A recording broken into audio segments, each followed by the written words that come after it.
It's been a long week, right? Are you ready to wind down? Why not? It's time for the Wine Time Fridays podcast with Shelley and Phil. Neither are sommeliers, but both have a deep passion for life, each other, and of course, delicious wine. And now, here to talk about this week over a glass of wine is Shelley and Phil. It's wine time. Hello and welcome to another episode of Wine Time Fridays with Shelley and Phil and another guest. Shelley's all ready to do the wine. I'm so impressed. We are in Shelley's native land. We're in Canada, Shelley, in Penticton. Now this is being recorded a few weeks before we're actually publishing. So some of the information today, we're going to try to hope to get it pretty close. But we have, we should just say right now, happy Friday. Episode 231 is wine time. Now she's reaching for it. We are very happy because 6 years ago when the Blazing Divas were up in Penticton for the Peach Festival, it was very smoky then, probably dealt with smoke taint then, we visited a couple wineries that kind of blew our socks off. And this is one of them, Roche Winery. It's Roche Wines on your website, but Roche Winery, correct? Roche Wines is what we go by. Perfect. Let's go with Roche Wines. We have with us an actual Roche, Dylan Roche, one of the two founders of Roche Wines. I think we're going to get into that a little bit more. But Dylan, welcome to Wine Time Fridays, and thank you for being here. Thank you for your keen interest. Yeah, I like it. Thanks for being here on your property. Shelley, I'm so sorry I put you there. I'm looking out here on this beautiful vineyard. The great view for an office. It doesn't suck. Let's just, while we open this first wine and pour, would you like me to do that while you explain how we got started with this? And if that's okay? Sounds great. I'm going to pop the cork. Here we go. Thank you. You'd like me to dive into this wine or the a little bit about the history. Let's do the history. And It's a great we will talk about this 2023 Rosé of Zweigelt.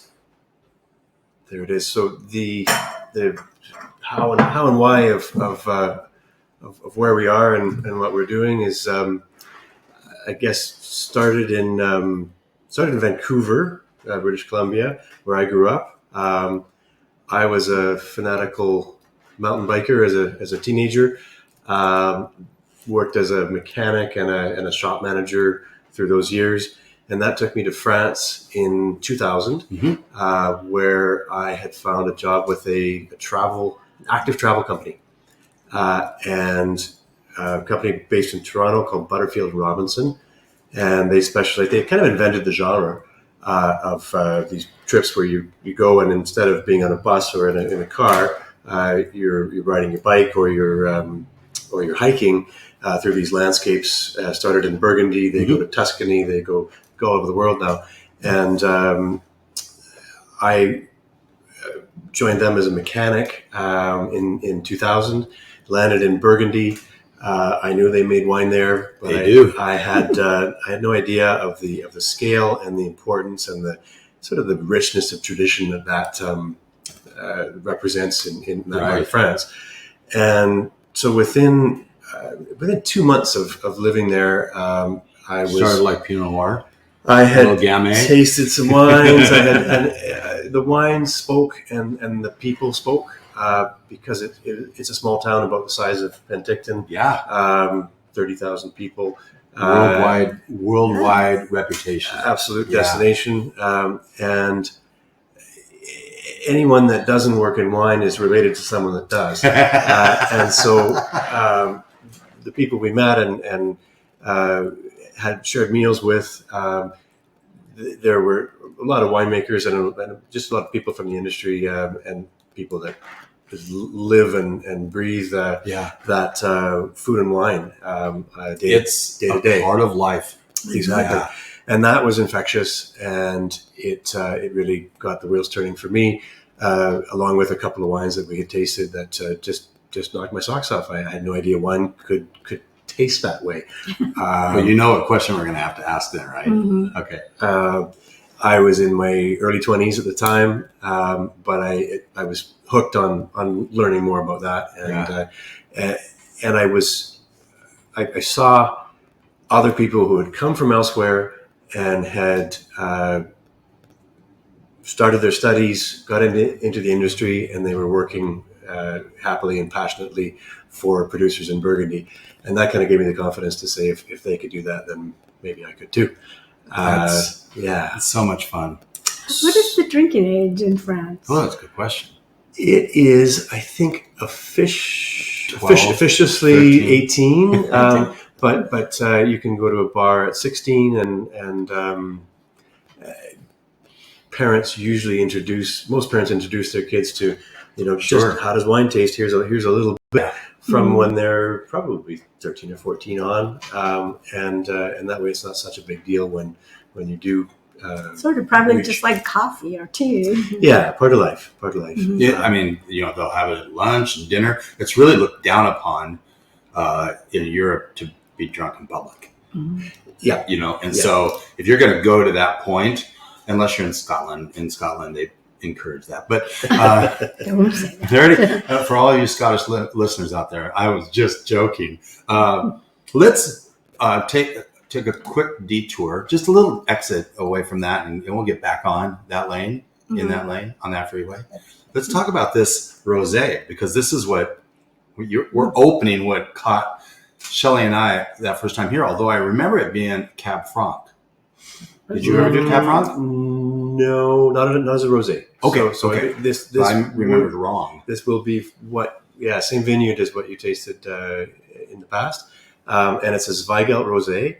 Zweigelt is not a super common grape. It's an Austrian grape. They make lovely red wines in the foothills of the Alps in Austria with this variety. But it was planted here when we bought the property. Nice. Which is 6 acres of vines and 2 acres of winery and home and so on. And we did try both red and rosé methods. We like the red, we love the rosé.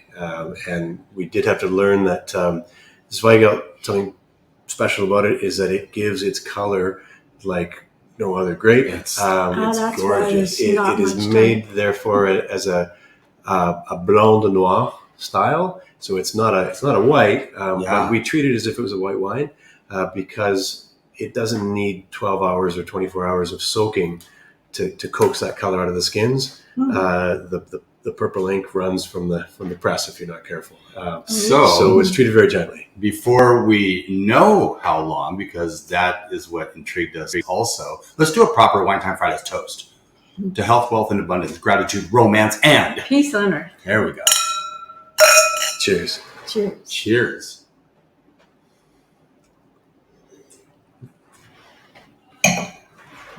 And the legs. This is so good. It is. Rosé every day. Can we just say that, right? Shelley, do you want to ask the question? Should I? Go ahead. No, I want you to. Well, then why did you give me the choice? Well, how long was this on the skins?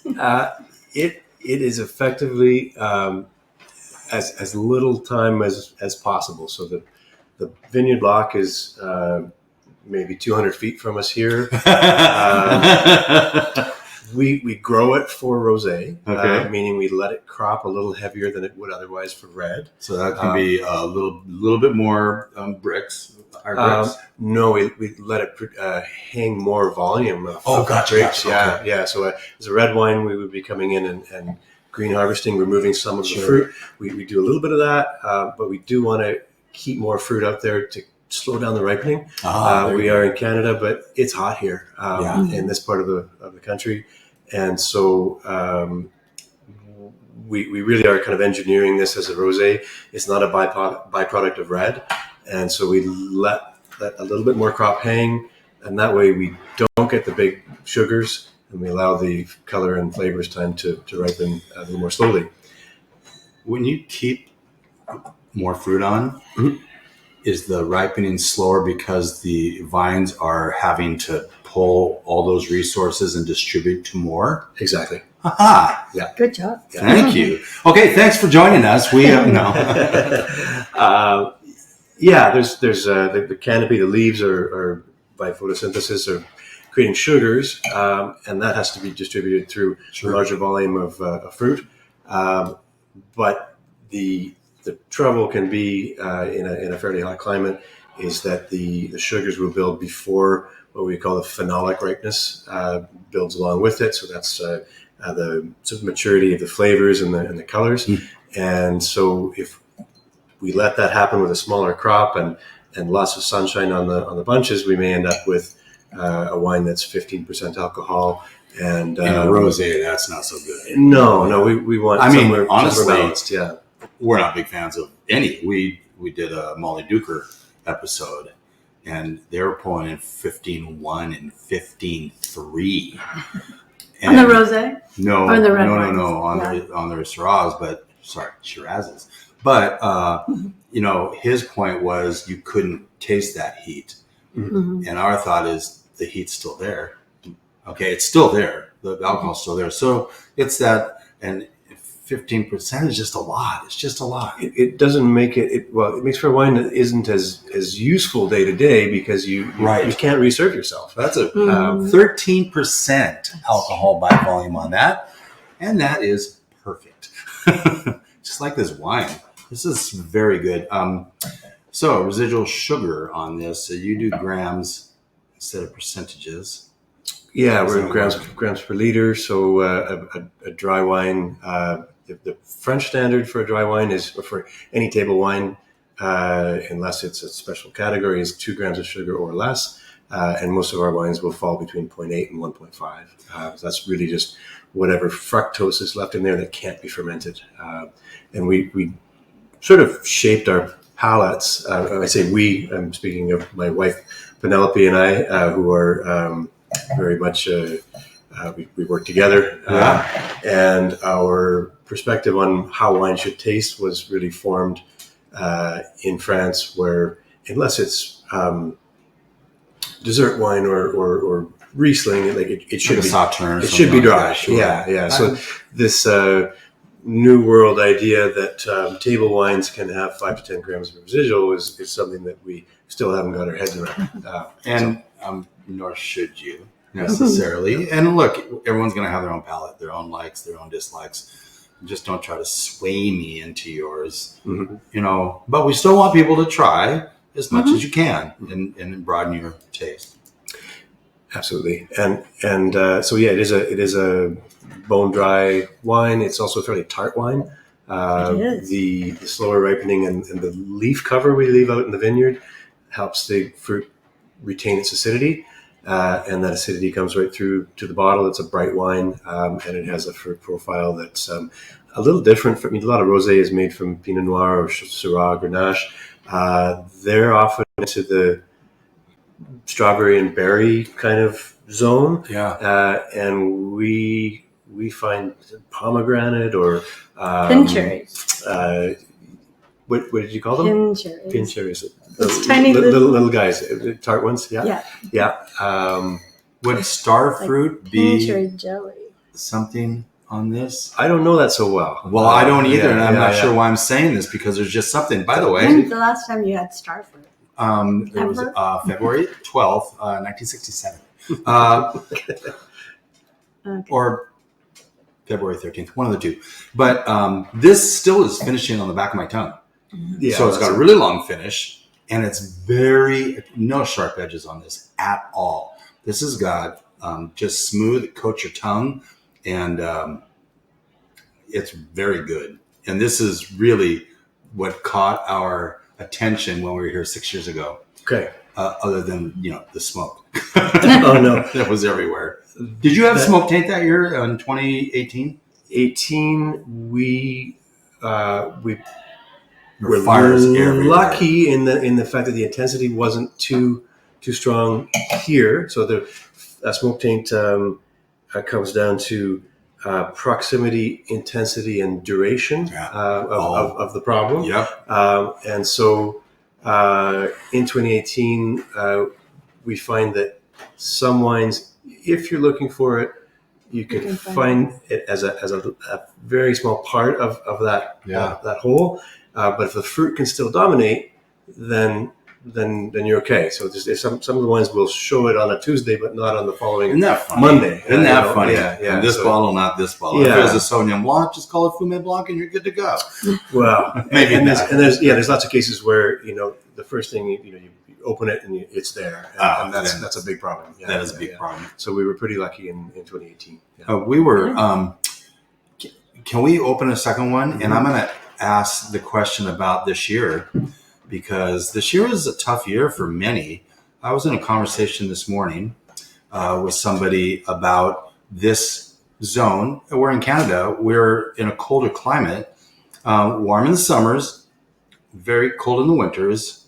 I don't think the snowfall is necessarily your concern, but it's those when there's no snow on the ground and you get, 0 degrees or you're in Celsius. So I have no idea what it is. Shelley said, you always want to take Fahrenheit times 2 plus 32.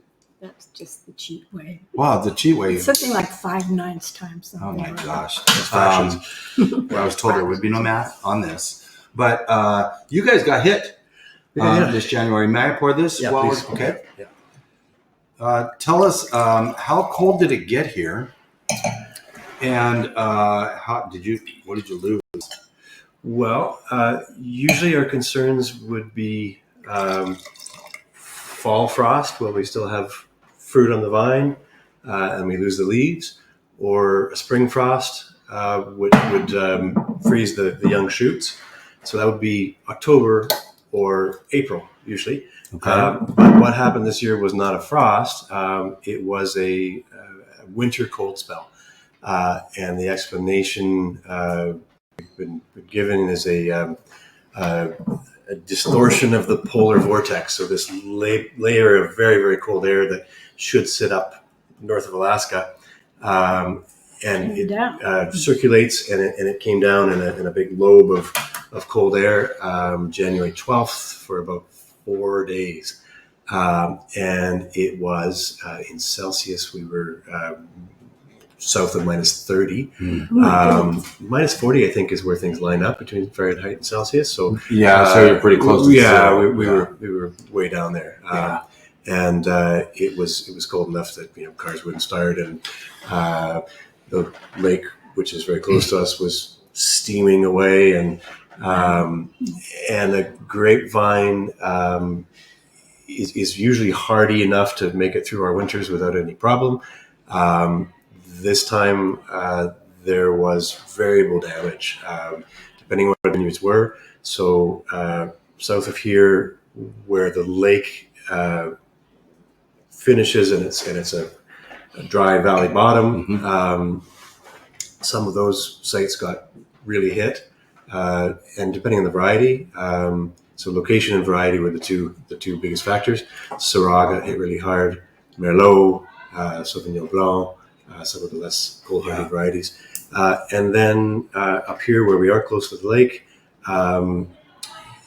variety was important, but what we learned was line of sight to the lake seems to be important as well. Because you have a line of sight, or you do not? We the top of a vineyard does. Okay. The bottom of a vineyard. That's where all the cold will collect anyway. That's right. But in this case, it wasn't a case of cold air flowing downhill to and cooling. Okay. That's usually the problem. Right. So our slope here is usually gets us through that clear.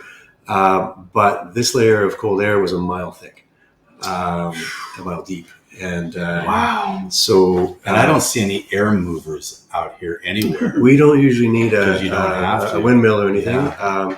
But what happened was, whereas when all the air is that cold, if you don't have line of sight to the lake, you have line of sight to the sky, and that's even colder.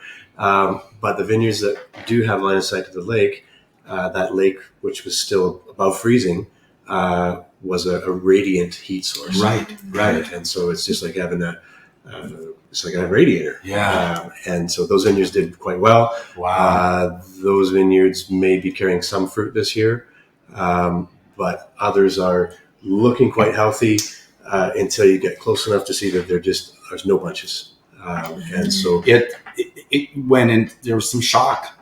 I mean, there's shock involved, and I guess if you can pull out what you can from these vines, and it's decent, you're just not going to bottle as many.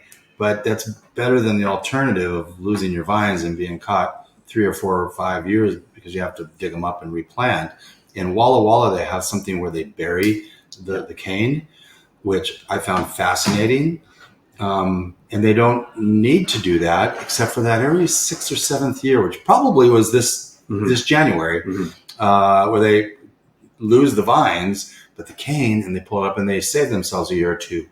And we found that here where we do mechanical weed control. We're not spraying for weeds. And that will cause some of the soil to heap up over the base of the vine. There you go. And if we missed clipping off the suckers there's the odd one out there that was covered with soil, and it only took 3-4 inches. Yeah. All those buds were fine. Isn't that funny? Yeah. And suckers are normally not what you like. That's why you cut them off, because they suck the life out of everything, but they're taking it. But in this case, everything has a place.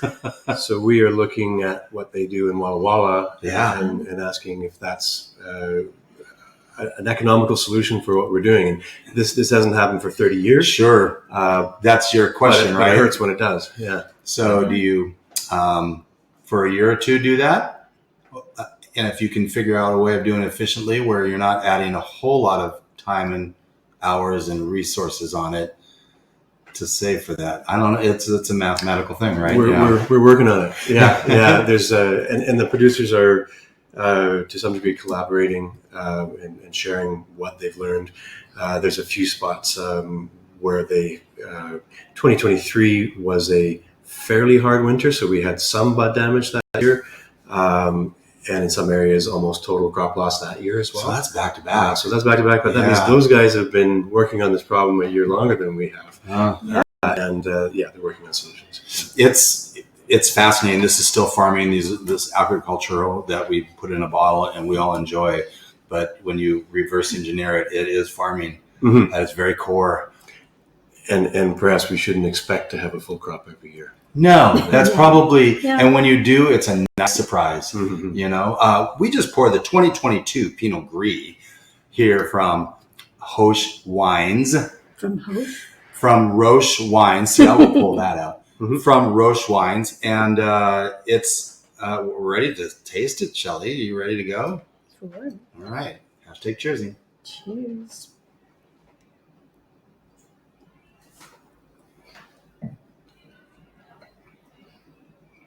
It's just I don't know what I'm thinking of ever. It's a bit outside the box, this one. No. It smells like bread. I mean, when you're making bread, it's not the yeast, I guess. Yeah. Again, this coated my tongue all the way back. It's got a leesy side to it. Yeah. And in this valley, Pinot Gris is one of the top grapes for volume, and one of any restaurant will have Pinot Gris on the list. And a lot of those wines are bright, fresh, cheerful, but not wines you would put down in your cellar, and not wines you might drink through a meal. And this wine came about when we first started working with a vineyard about a mile up the road here. And a big part of our philosophy is, whereas we do work with measurements and numbers from the vineyard, we like to work on observation. What can we learn with our senses, not just from the wine, but from the vineyard? And our question is, as we walk through the vineyard and taste the fruit before harvest, right, what does this fruit want to be? So instead of steering it into a style, we'll be tasting and saying, hey, it's tasting pretty big. There's quite a bit of structure here in the grapes already. This doesn't want to be a afternoon cheerful style of Pinot Gris. It almost wants to be Chardonnay. A stainless Chardonnay. Well, and this is kind of Pinot Gris through the lens of a barrel ferment Chardonnay. Okay. So this was fermented in French oak barrels, It was a whole bunch pressed and then transferred to barrels. Neutral barrels only, so there's no new oak influence. And really what we're looking for from the barrels is that subtle integration of oxygen that allows us to leave the wine on its lees for 8 months. Right. And it really develops a viscosity and a depth of the mouthfeel that take it from being a summer patio wine to something that we drink through the fall and winter. We drink it with turkey. We drink it with lobster. That we and pasta, right? White sauce, risotto, mushrooms. It's a wine that loves all that sort of hearty food. So I just need to make something clear. What Dylan was saying, it's still great for the patio. Mm-hmm. Still great for the patio. But your window, sometimes we look at these Pinot Gris and these Albariños and Vino Verdes that you can only have those in July and August when it's really, heck no. And this one is naturally this one you could have with Thanksgiving. Yes. Your Thanksgiving too. It's just a different day. A little earlier. Yeah. It's a different day. Yeah. Still harvest time though. Yeah. We're sort of early mid-harvest, our Thanksgiving. Is it like second Monday?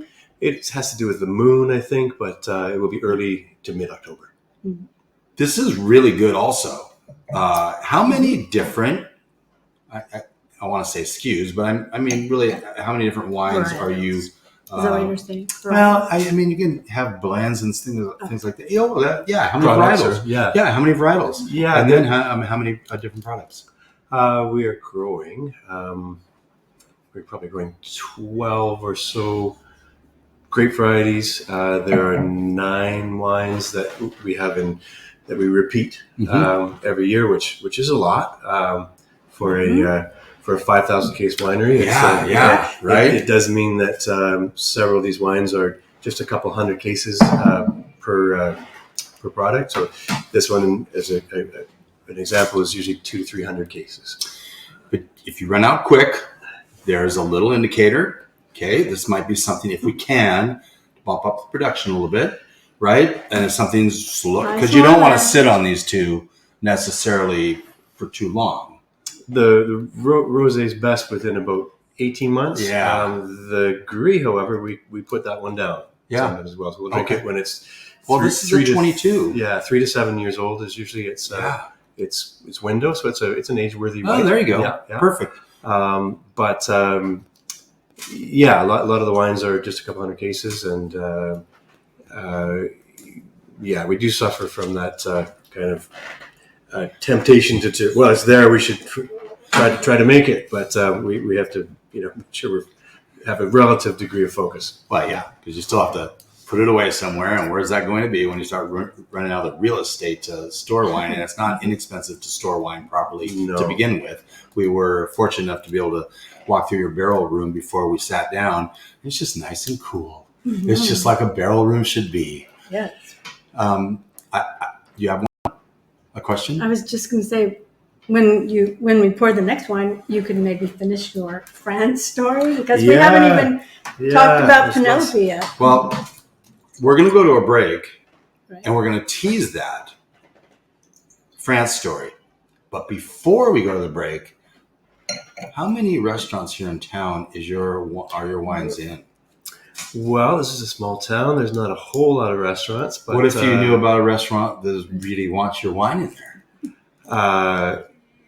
Meaning that you've met someone that that should. Yeah. Should I say it? Mm-hmm. Okay. We went to Sociale. Okay. Sociale. Yeah. And Tyler is like, you're going to be his at Roche tomorrow. We need his wines. Oh, fantastic. And I said, we'll pass it along, because if Shelley and I are nothing, we'd love to be collaborators and connections. Bring people together. Yeah. That's a great spot. We had a really nice, super location, and they have great food. Decades of experience with Italian cuisine. Yeah, and they tapas. They do it really well. Yeah, they're just these little dishes that were fantastic. We got to watch actual pro football while we ate, because the Canadian Football League starts a little earlier than the NFL. Mm-hmm. With that, we will go to a break, and then when we come back, We're going to finish France story, and we're going to open another bottle. Okay.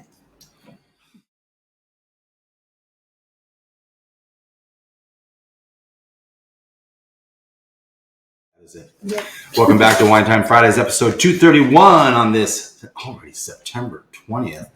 Even though we recorded this a few weeks back, we are here with Dylan Roche with Roche Wines and Penticton. in Penticton, No, British Okanagan Columbia. Valley. Yes, on the Naramata bench. I said that correct? Yep. Perfect. This is a 2021 Chardonnay from Roche Wines. I didn't say this before, but that Pinot Gris was 13.7, and we're about to pour a 13.2 Chard. Is this 100% Chardonnay? It is, yeah. And it is sourced from the vineyard that is closest to us here, so a stone's throw from the winery. It's a block that we planted in 2017. So this is very early. Yeah, this is the second harvest from this block. Wow. And when we arrived, we've been here since 2011. The upper section of this block was planted. The lower 2 acres had not yet been planted, and so we got to turn that meadow into a vineyard. Was it a meadow before, much like what we're seeing on the upper part of there, or are those all vines up there?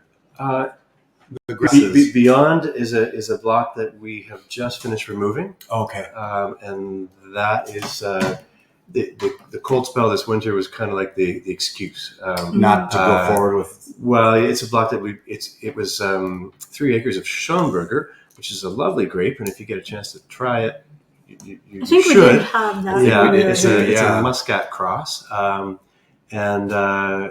it's a delightful wine, but not one that many people are aware of, and so a little harder to sell unless you taste it. Once you taste it, you buy it. But Ultimately, if you haven't tasted it, you might not pull it off the shelf. This is still a business, right? And It's a so business. there's that balance of producing wines that everyone knows. They know Chardonnay, they know Rosé. They may not know Zweigelt, but most people don't look on the back. They look, that's a Rosé. As long as it's pink. As long as it's pink, right? Yeah. But the Schomburger, a little different. That's when, if you have a good rapport in the tasting room with someone and you're like, I'd like you to try something. And then they're like, this is fantastic. What is it? It's Schomburger. Never heard of it. And now you've got another person, right? You've got another person. And they will tell 10 people. That's right. What do you plan to plant there? Well, we have really until about February to make that decision, because midwinter is when you'd start to gather the budwood in order to propagate the new vines. And so in the short list are Chardonnay, Cabernet Franc, and Pinot Noir. Pinot Noir up here in Penticton. And what a fun That front sounds very fun too. Yeah. yeah, we have a Western exposure here.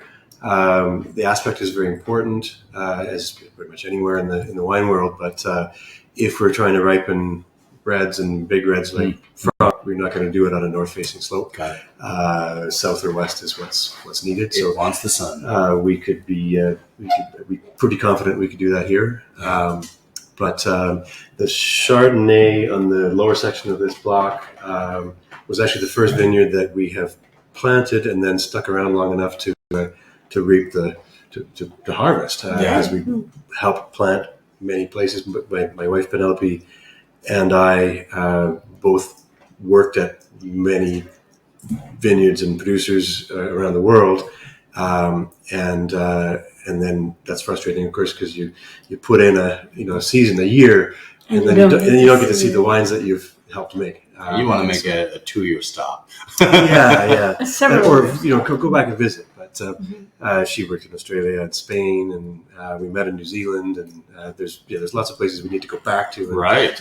Before the wines are through the Yeah. through the market. But Well, it seems like a great segue to that France. But we should say we've got this 2021 Chardonnay, and hashtag cheers in. I just want to get a sip in there.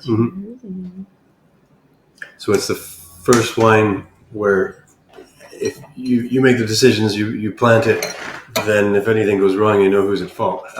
But we're very happy with the results. Is this neutral oak also, or is this some new? There's a percentage of second fill oak. Okay. Yeah, It's kind of lemony. So there's about 8 barrels of this wine total. 2 were in their second use, and the remainder over third, fourth, and fifth. Okay. Fill. Yeah, so it's pretty neutral. Yeah, There's an element of oak. Yeah, no, that's perfect. And as Shelley said, it's got a little lemon in there, lemon zest. Very nice. We work with until this vineyard came online. We were working with Chardonnay fruit from Oliver, which is about an hour south of us. Mm-hmm. And the climate changes quite quickly in this north-south aligned valley, and it's hotter down there. And the Chardonnays we were making from that site were more tropical in flavor, mango and pineapple and so on. And this site, as we get further north, a little cooler here, we find, as you say, lemon and apple, kind of very classic Chardonnay, cool climate Chardonnay. Oliver is the city just on this side of the border. Osoyoos, then Oliver. We went through Oliver. Yeah. And Every it's like we kept looking. I was supposed to be driving, but we're looking. There's another winery. We did not remember that from 6 years ago. It is exploded. We're around 90-ish, give or take, wineries now in the greater Penticton area. Yeah, within a half-hour drive. Yeah. I'd say. Yeah. That's just, and you guys are on the front edge of that. We're one of the closest to town. Yeah. Yeah. But I mean, in terms of starting a winery and making wine too. Yeah, a lot have come since we started. Yeah. Sure. Yeah. Wines from Canada have not always had the greatest reputation, and It takes a while to figure out what grapes do well I in guess. a particular area. Yeah. And there's been an influx of talent as well. There you go. That's true. The age of the vines, figuring out the varieties, techniques, and then just goals, because this valley used to produce A lot of fruit, mostly fruit. jug wines, melons, peaches, Peach wine. that sort of thing, and then sort of bulk, cheerful, cheap wine until the Cheerful, cheap wine. until the 90s, like really, the oxymoron, but okay. 1990s, and so I grew up watching my parents drink that, and then things have changed. There's investment and talent, and what we found when we arrived in 2011 was there was plenty of winemaking talent, but a little bit of a gap in viticulture. So some very qualified people, but not enough. And in the last 10 years, that has been filled by lots of people coming both from Eastern Canada and also from around the world. When I came up with the show notes, I pulled the question out because I couldn't figure out how to ask it in the show notes. That wasn't long. It was like 2 or 3 sentences, but I can do it this way. Be another segue to finish the France story. But you were from Burgundy, doing work in Burgundy, and Pénélope was in Bordeaux. Now, 2 monumental regions in the world. And you guys have Met in New Zealand. but still have that background from both of those places.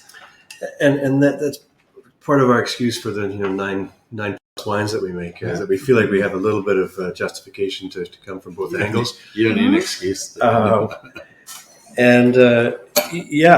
was studying and then apprenticing in Burgundy, and I thought I would find a job as with a small producer, and that was kind of the key to the theme to how I was learning about the world of wine was through that Burgundian lens, which the average producer there, I think, is 7 hectares.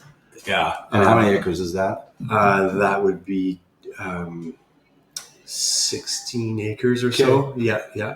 And we're now farming 29 here. So we're bigger than the average Burgundian producer. You'd think that Burgundy would have such huge vineyards, but like you said, it's the size of Penticton. The city of Beaune is, and then the Burgundy is just like this valley, long north and south, very narrow. And Beaujolais is in Burgundy. It is. That broadens out a little bit there. But It's the Gamay grape is the most produced grape in Burgundy. And yet You know, not the. well, it's a time and place for Gamay. Oh, absolutely. Yeah, we love it, but you're right. The Pinot Noir is the favorite child. Catches all the media. Yeah. Mm-hmm. And so that sort of family scale was very much my imprint of how this all works. There's a few big producers in Burgundy, but just a handful. And I had visited a lot of French wine regions in my sort of quest for knowledge and experience. Yeah. Bordeaux was one of the last, and I kind of had a chip on my shoulder about big producers and people wearing ties and all that kind of stuff. And so first growth, who makes them first growth? These guys, right? Yeah, they seem to be quite proud of what they're doing. That's good. Let's just go with proud. Yeah, arrogant. What? But I something happened in New Zealand that sent me to Bordeaux, and so you're smart too. I had gone down after a vintage in Chablis. I went to New Zealand to work a March-April vintage. Okay. So that way you can do it twice in a year. Where I was kind of jealous of these beer guys, because if they, a couple of weeks doesn't work out, you pour it down the drain and start again. And we only get one crack at it a year. Yeah. And so in that learning curve, that steep learning curve period, to do it twice in a year is a big thing. Yeah. So 2005, my first vintage was in the North Island of New Zealand, and towards the end of my 3-month stay, I got a day off, and I went, instead of sleeping in, I went touring. The wine bug did bite you really hard, didn't it? Yeah. And towards the end of the day, my coworker and I were visiting a producer in Hawke's Bay, and ended up spending the sort of 5 o'clock, closing down the tasting room, meeting the staff, finishing those half-empty bottles, and then someone needed to ride home. So the three of us into a 2-seater ute, and gave her a lift back. And she's your wife. Well, her roommate. Penelope was still pressing Syrah in a basket press when I arrived, and I had been, I guess, working on my French for a few years, and hit it off. And she's from Bordeaux. She's from Bordeaux. Yeah, family. Yeah. That's a thing. Did that have any significant reason that you thought, well, that's another reason that I should ask her to marry me?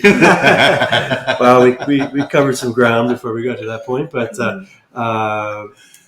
we had a healthy rivalry from the start. Because I had to convince her to drink Pinot Noir. She had to convince me that all this hype was warranted. Yeah. And so we continued our travels throughout that summer, and then I followed her home to Bordeaux in the fall. Worked for a neighboring property in Pessac-les-Oignons. Met her family, and turns out her family had this Burgundian scale operation right in the heart of Bordeaux, not just the appellation, but of the city. And so there are a few vineyards that are within the ring road of the city of Bordeaux. That you can get away with growing Pinot? All Merlot and Cabernets there. Oh, yeah. Okay. Yeah. And those being Chateau Aubrion, Mission Aubrion, and a very small one called Carme Aubrion. Okay. And that was her family. That's Penelope's family. Yeah. It's not against the law, or it may be, to grow a grape outside the grapes to be able to call it Bordeaux. You can grow what you would like and make the wine. You just can't call it Bordeaux. That's right. Okay. Yeah. And why would you? Because it's very expensive real estate, and you would not be, able necessarily to get to monetize it, really, at all. Yeah, you wouldn't be able to sustain that. So why would you want to do that? Yeah. Shelley, you want to do what the social web wine word of the week is? While we pour wine number 4. It is viticulturist.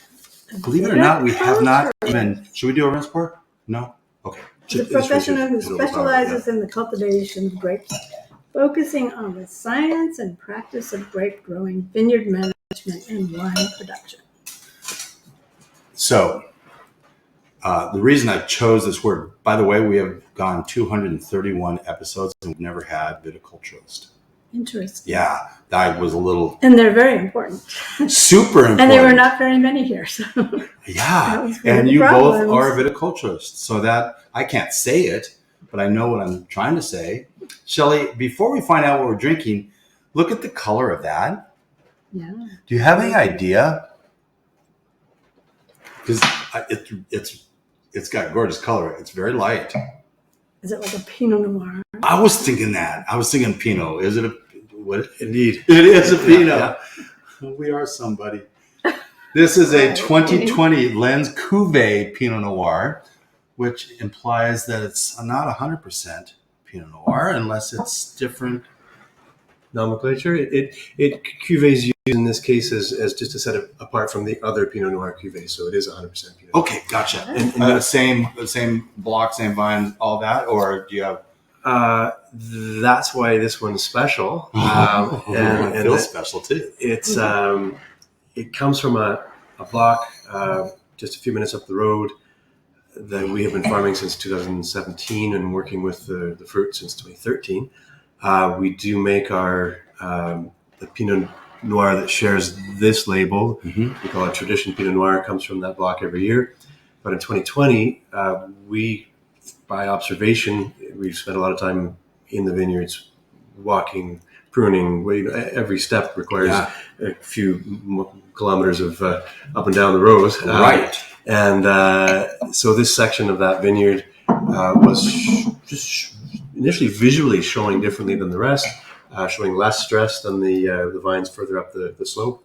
There's a break in the soil type there. Usually it goes into the same wine. Okay. And we saw, just different green, different behavior, and just how the vine was sort of holding its leaves and how the grass is growing, and all these elements that speak to what's going on in that place. It's just fascinating. And we decided to keep it separate, at least until post-fermentation.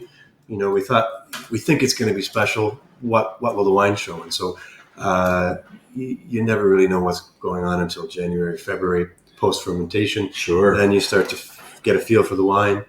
And we kept it separate for another 12 months before bottling it separately from the main lot, just because it was really singing.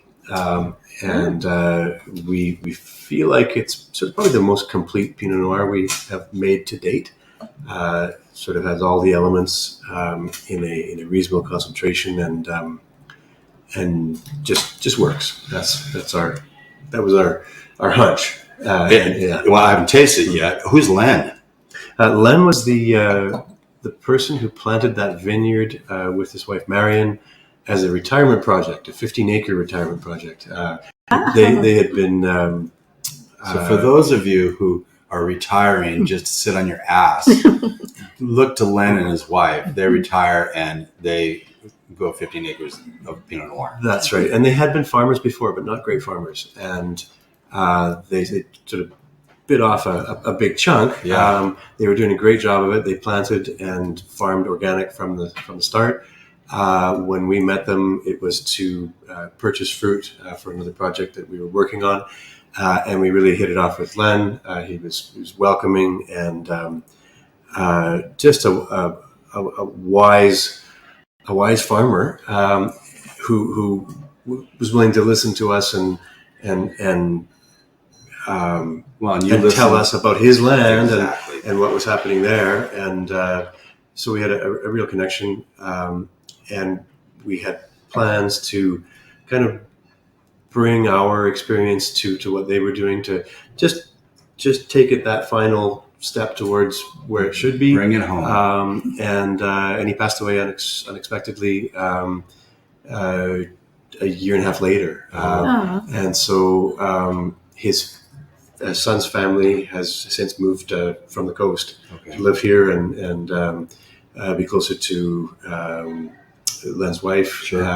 And they have normal jobs. And a couple of years in, they asked us to look after the farming.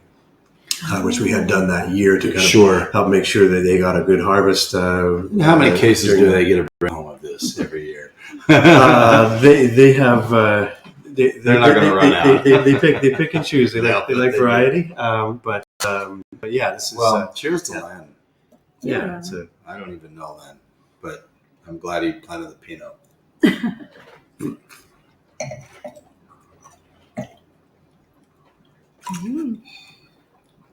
So it's a young wine. It's a fairly intense wine. It's got some body. Got plenty of body for Pinot. The color doesn't do the mouthfeel justice. No, but here's what's really interesting. I feel on my palate alcohol. This has an initial taste of heat. 12.8. Yeah. On the so that can be an indicator. It's very peppery. Maybe you're tasting. Well, we just opened it.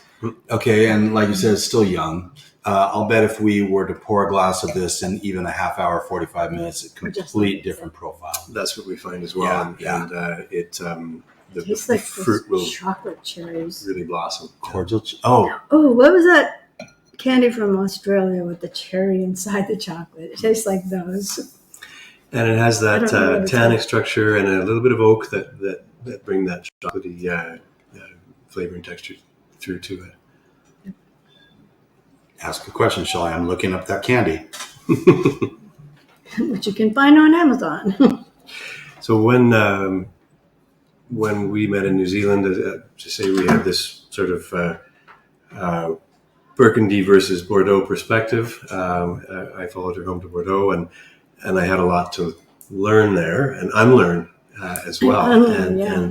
And that's the hard part. One thing I learned was that it is possible to make large quantities of fabulous wine, because that's something that many of the producers in Bordeaux can do. Is they can make 20,000 cases of spectacular wine, which you can't do in Burgundy because the blocks are just too small. And then given the larger volumes of wine that's produced there, we also learned that this is my father-in-law's would say, we know that there's savoir-faire. Savoir-faire is everywhere. Knowing how to do something properly, but there's also the faire savoir, which means making it known. Yes, and the marketing. And so there's so much wine in Bordeaux that no matter how good it is, selling it is a constant competition, right? Yeah. There's just so much of it. Marketing is super important, Shelley. Did I say the wine word of the week was from the social web? You did not. Yeah, I did. That's the social web wine word of the week. Social web, we thank them and all their expertise in social media and all things marketing. Yes. That would be us. and that word viticulturalist, like you say, it's a super important function and career, and that's that person who is able to devote all of their time to what's going on in the vineyard, both through measurement and observation and actually doing the tasks that are happening. And Penelope and I both have a background as in viticulture and in winemaking. Neither of us have a enologist degree or a soil science degree, or we're more kind of bridging that. And I guess that gap. Yeah. I really thought there are the two components, right? Mm-hmm. The vineyard manager is going to be the winemaker, and then the winemaker, right? And I always ask, which is more important? If you ask one, and they'll say, "Well, they are." And ask the other, "Well, they are." Well, a viticulturist, you will have to empower someone to manage your vineyard and oversee that, because you can't do it all. You can't do it all, right? But you can oversee it all. Mm-hmm. And when you see something, well, to your point, you're walking in thinking, gosh, we might be able to do the Schamberger, right? Now, maybe not this year. Schamberger. Schönberger. Yeah, we can't even say it right. Schönberger. Okay. We need a German speaker to say that right. But to your point, which is more important, the viticulturist or the winemaker?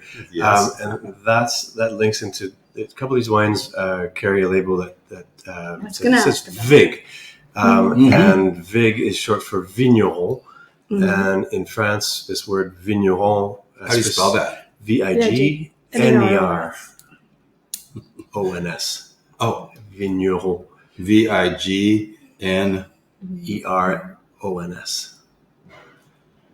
Got it. That's plural, yeah. And a vigneron is someone who, at a small enough scale, will do both. Will do the farming and the winemaking. Right. And that was again that sort of Burgundian scale where most of the places I was working was it would be a family, usually a couple and an extended family of their grown up children or their grandparents. Generations. Two, 3 generations. They would often hire a handful of people to help them, but the whole team might be 8. And that's our case. We're 5 full time and 4 or 5 more people seasonally. So, and at some point, you hope that you and your wife can actually draw a paycheck. Which is one of the keys to these things. Putting food on the table is an important component. It sure is. So you have the 2 different wine labels, or are there two labels here, and then one that's not here with us is called Amulet, which is a smaller project based on Rhone Valley only wines, and so in collaboration with our friend Dwight. It really started as his project, and he's brought it to us, and I think we've made it stronger working together. Viognier, Roussanne, Marsanne, Grenache, and Syrah. It seems like this is a really good area for all of those. It can be, yeah. Syrah's cold sensitive, but the sort of the tough gin, part is the wines are beautiful, and they. So, it may be worth replanting to Syrah just to get those, 8 out of 10 vintages. Yeah. So, anyhow, those are sort of 2 to 4 barrels per lot kind of wines. And we thought it was too much to cover this time around. But they're lovely. Which is fine. We're going to go to one last break. And when we come back, we've got 2 more to finish up with. We are moving right along, Shelley. You will be so happy.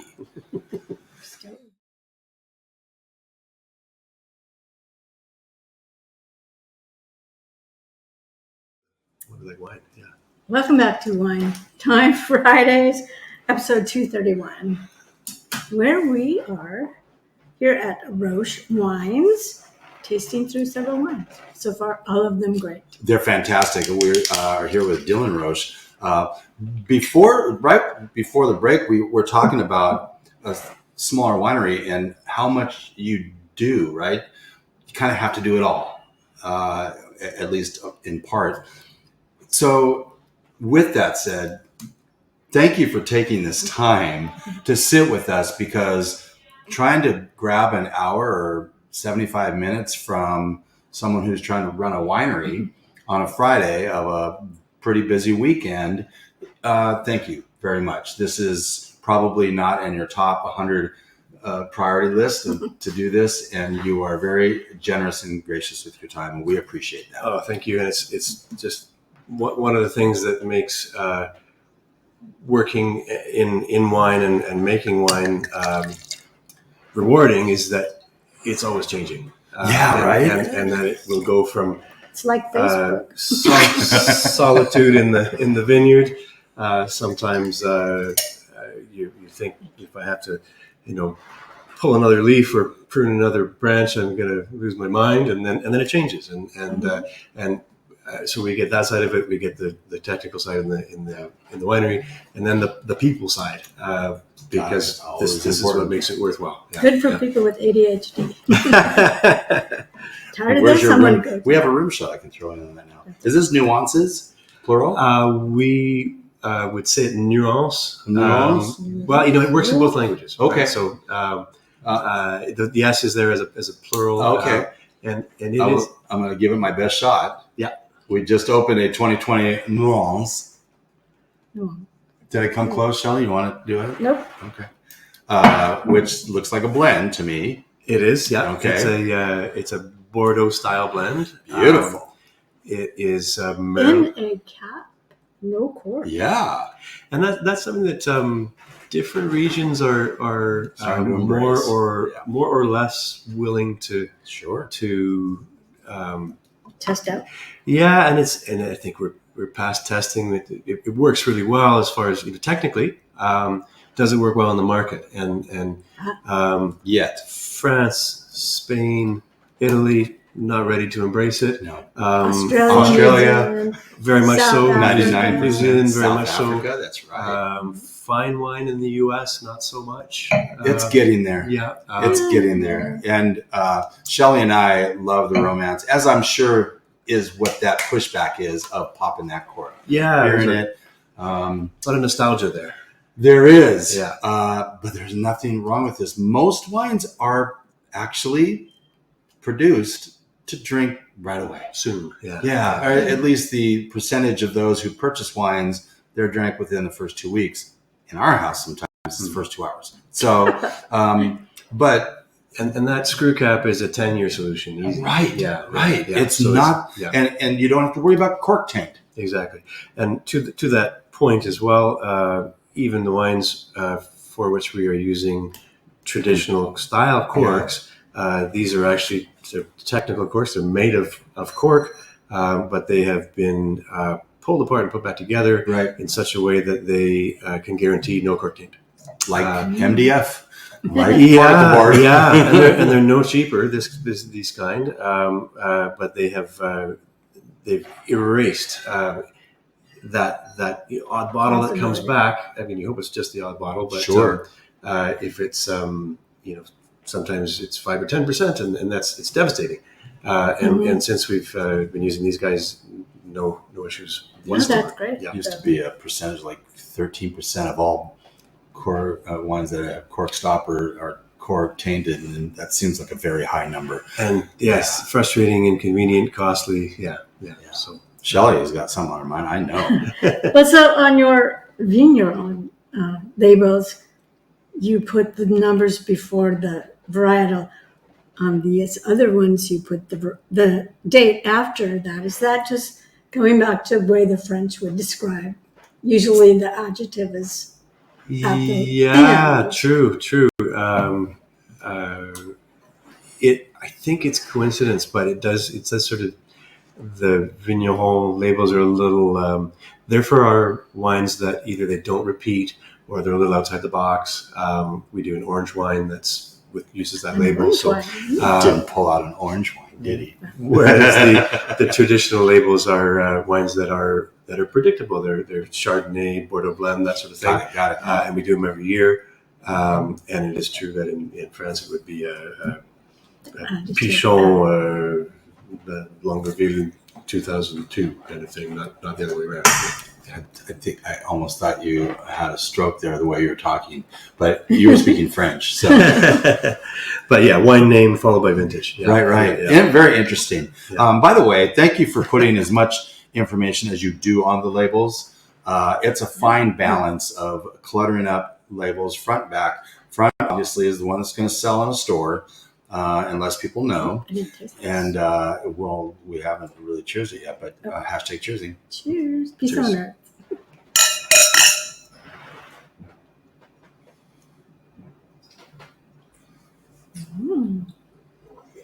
Bright cherries, bright red cherries. Yummy. I just want to finish the compliment of putting all this information on the back. This is 13.4. It's a big red, this 13.4. God bless you. Because this trend of higher alcohol wines, whether you're blaming it on global warming or whatever, it's higher alcohol. I'm glad. I think it's starting to reverse a little. I don't know. I think so. Yeah, I get that feeling, but 13.4, I mean, I love that. And that Pinot, 12.8, I mean, who would think of that? What was But the you Chardonnay? have 13.2. 564 cases of this produced. That's also really fun information to have. And you save 47 Merlot, 28 Cab Franc, and 25 Cabernet Sauvignon. Are all of these grapes grown here on property? The Merlot, our what we consider our state fruit is actually from 2 sites. Okay. So we're 6 acres here and 15 acres about 5 minutes drive up the road. As the Narrometa Bench continues north, and so the Merlot comes from that vineyard. That's Len and Marion's same vineyard there. The Cabernets come from Oliver. Okay. That's a small percentage of the fruit that we source outside of what we grow. So we grow about 85% of what we process. So you have 2 different vineyards that you own, and as long as you're pulling from those, you can call those estate grapes. Is that correct? Or you only where your property is here? We own or lease the estate vineyards. Okay. So the lease vineyards is a long-term lease, and we are farming it. And we figured that the farming is almost more important than the ownership. So if we've been farming it for, I would agree, as far as what's going into the bottle, and then these Cabernets, as I say, come from Oliver, which is a little further south, and a little better equipped to ripen Cabernet. Merlot ripens a little earlier than the Cabs do. So now your timing is a lot better. That's right. Interesting. And they will generally be the last to be picked, often late October into early November. And by that time, we can be dodging snowstorms. Yes. Dodging is a great I can tell you a few inches of snow that's melted and refrozen is a great way to get a tractor stuck. No, yes, right. Yeah, and if you still have fruit on the vine too, I mean, it doesn't mean that you're gonna. It doesn't have to be freezing for it to snow, and so there's that really fine line of ruining the grapes and making it late harvest, right? Or ice wine. There's a bit of a buffer because there's so much sugar in those grapes that they need below freezing to freeze. Right. Right. Oh, that's true. So water will freeze and the grapes won't. Right. To a certain point. Right. And ice wine, of course, is into that zone of crystals in the grapes, locking it in. Yeah.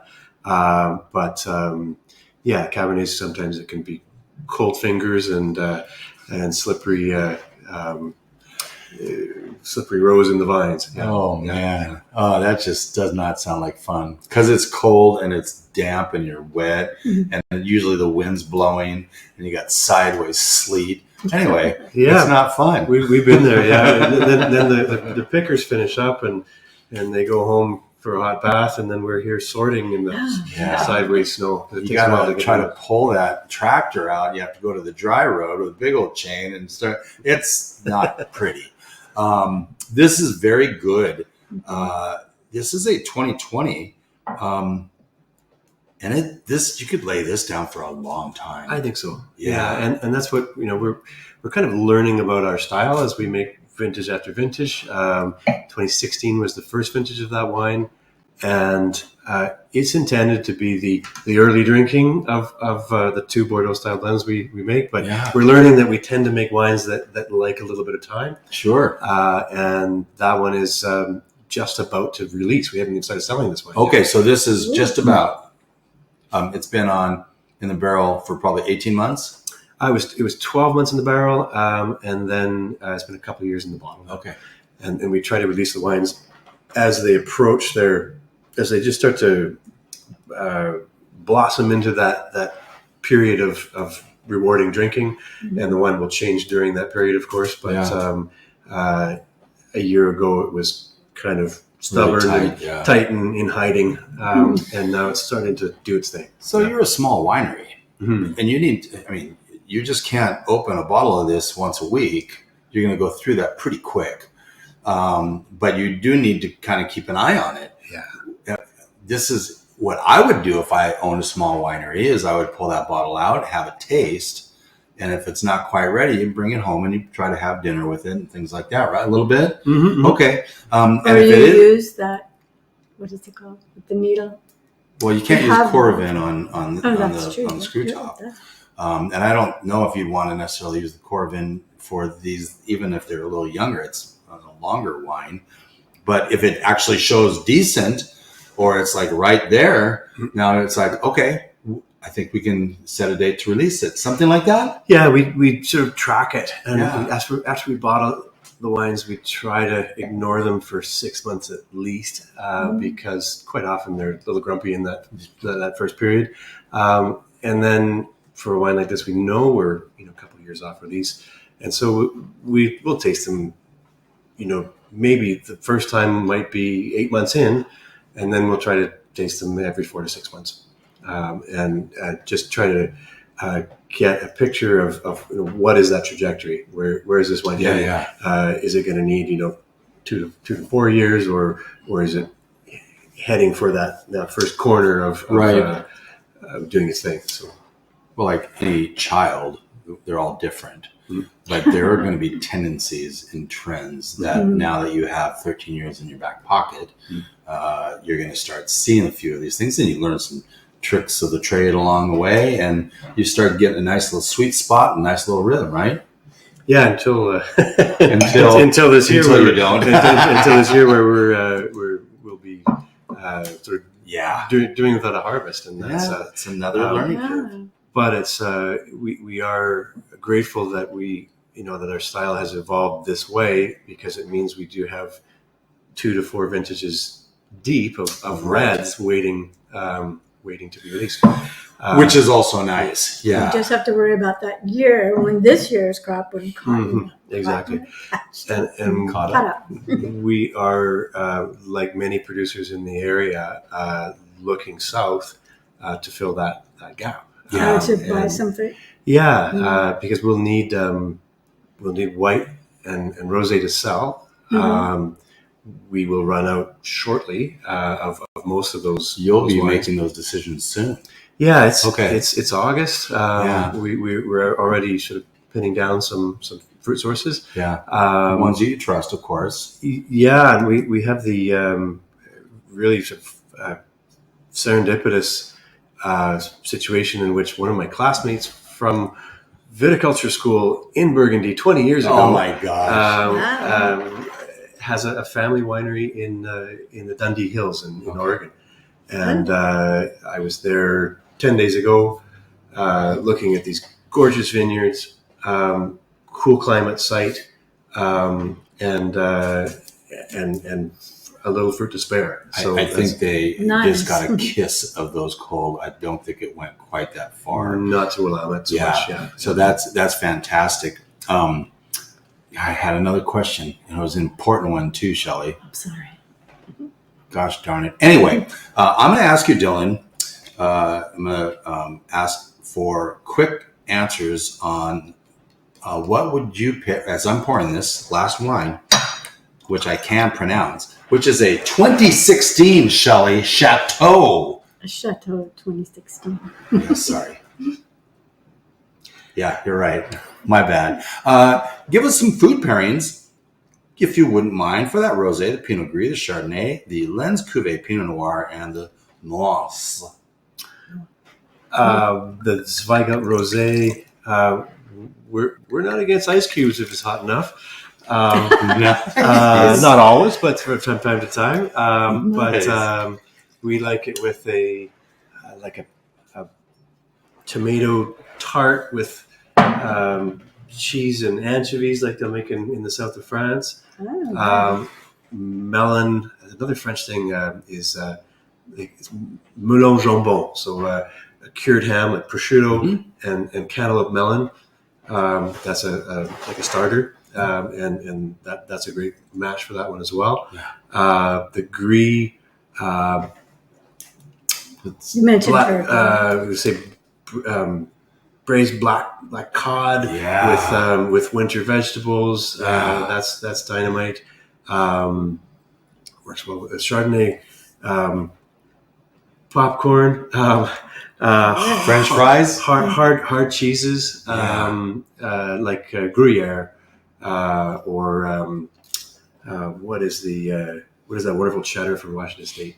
It comes in a can. It's Kruger Gold. Kruger Gold. That goes amazingly well with the Chardonnay. Yeah. Chardonnay's a great pairing for, you said fries, like burgers. Burgers are tough to pair because there's raw onions and sweet ketchup and bacon and all this stuff, and Chardonnay can take care of that. That's great. It's true. Lens Cuvee. salmon. Yeah, sockeye salmon. Copper River. They call it sockeye in Washington State. Yeah. yeah. Coho, sockeye. I mean, yeah. We're just at the beginning of the salmon run now, and so we're starting to see those coming in fresh. Yeah.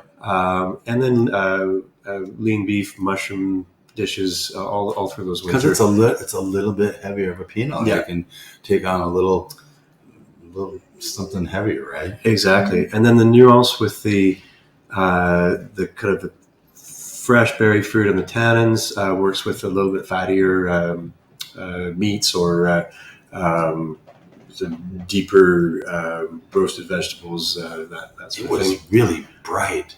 Yeah, the Merlot from this site has always got deep color and plenty of acidity. It's not a couch of a wine. It's more of a Not a couch wine. more of a sturdy chair kind of. That's funny. And that's a great description. Yeah, It's not that overstuffed, cushy couch. This is a freaking sturdy chair. You can pound this one; it's not going to break.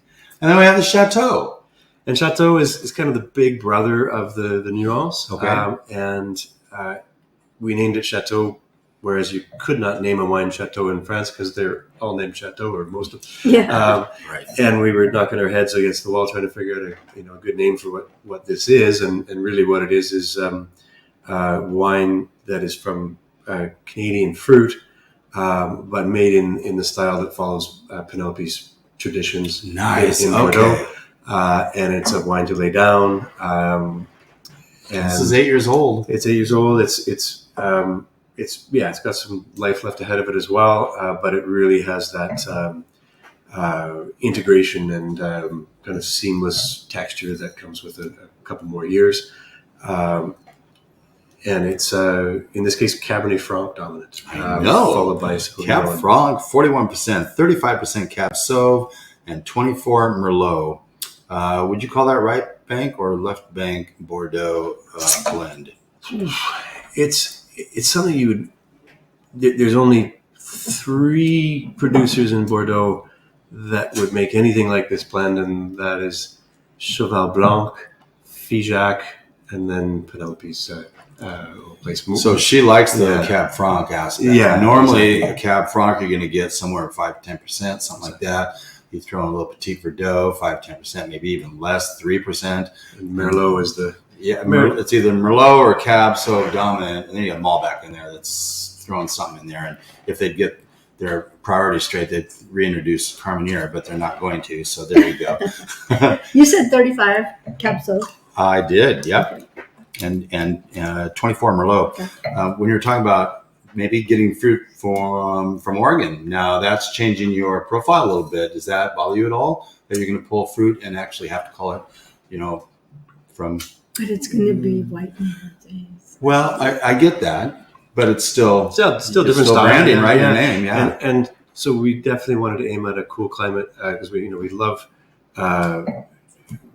traveling and drinking wine in Washington State, but the majority of those wines are red, and it's hot in Washington State. In central and eastern Washington, it's really hot, and so Willamette is that ocean influence. It's a cooler spot, but we'll be changing our labels. We'll have our brand name on there, but the labels will be for those wines and that time in which we call that an exceptional year. Yeah, it's a solution to a problem, and it's actually it's nothing we were not seeking it, but now that it's happening, I would have thought I'd had to take a sabbatical to go make Oregon Pinot Noir, and but now really get to you've got a rekindle relationship with a past classmate, and now who knows, you might have a whole new label for collabs, right? Can I just say, I know it seems obvious. This is absolutely wonderful. Mm-hmm. This has got so much personality and depth, and it's rich, and it's got that pepper, not green or bell because that's not good, but like black pepper, right? That's what I'm getting. Love this. And could it be because it's Cab Franc dominated? I don't know. It's because he likes Cab Franc. This is sensational. Glad you like it. Absolutely sensational. Very, very, very, very good. It still could lie down for another 10, Yeah, 5 to 10. I'm sure it's got a nice shelf life still ahead, as you would say, some life still ahead. But it is drinking. It's pretty much ready. Yeah, it's drinking really well right now for the novice wine drinker like myself. I didn't ask you this when you're pulling all these. I didn't put anything back on except for this one. Are you okay with that? Yeah. I'm sorry. Okay. Oh, good. They will go to a good home. Okay, I'll take that. I'll take that all out. I kept looking at them, like, dang it, especially we don't want to. Anyway, we are about to wrap up. I think we've done really well on time, Shelley. Considering, yeah, I'm here. We're going to real quick go through some wines that and it's not very long, not very many, some wines we enjoyed this week. Rivora Rosé, Da Silva Vino Tinto, from right here in Penticton, Church and State Chardonnay, and the Bench 775 Sauvignon Blanc. We also had a kiss of Pinot Gris when we visited the restaurant. They gave us a taste. Dylan, thank you. This exceeded expectations. Mm-hmm. Every one of these are fantastic. I'm a little disappointed we didn't get into that orange wine, but that's okay because you have a tasting room here. We are enamored with the whole idea of the orange wine and the process behind. Fantastic. It's really fun. There is actually an orange wine day. If you didn't know, you should really push your orange wine on those days. Fantastic. You know? Yeah, it's a first vintage. We have an assistant winemaker who has brought us lots of experience in that that realm. So and good. And for what you. is your orange wine made from? Gewürztraminer. Yeah. That's a good one. So lots of floral. That's what floral Liberty stuff. Lake uses. Yeah, that's right. Yeah, Liberty Lake Cellars.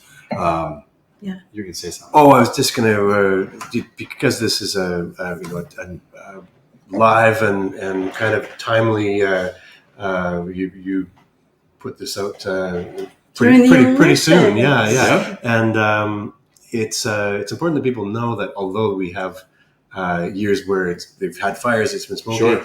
We're doing great this year. We have had nothing more than a light haze. There are other communities that are having having trouble with fires, but it's a beautiful part of the province and the country to come visit, and it really is.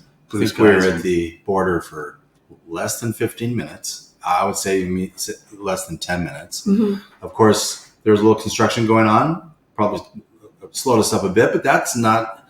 It's everywhere. Come on up to Canada. Come on up to Canada, seriously.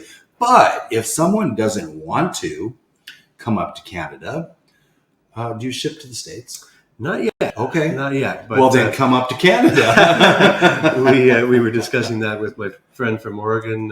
He says, "Why don't you bring a bunch of wine down? And we'll do a joint event, and we'll showcase our Merlots and our stuff that we do that's different, or back to back Pinot Noir Chardonnay, just to keep everyone talking and tasting and learning. Yeah. But you can't do that. Not without some official structure to it. Right. Yeah, so there's different laws in the States and Canada. Music has those different laws. Alcohol, there are those different laws. Yeah. But that just means we have to be a little bit more creative sometimes. Exactly. And it's not impossible. Some of our neighbors are doing it. Yeah. And if we haven't done it yet, it's mostly just because of our small production. And, sure. Yeah. Once we're exporting, it's a different game. So, but we're keen. We have lots of visitors from south of the border. Yeah. I mean, this really it's 5 hours to get up here. It's like driving from Coeur d'Alene to Seattle. So again, Dylan, thank you so much. With a little bit of knowledge, Shelley, wine becomes a lot less overwhelming. This was a big treat. Thank you so much. Come and visit Roche Wines up in Penticton, and you're going to be surprised and blown away by how many wineries are up here. On this road alone, there are 45 that we're on. So ring the bell. We're out. Thank you. Ring for wine.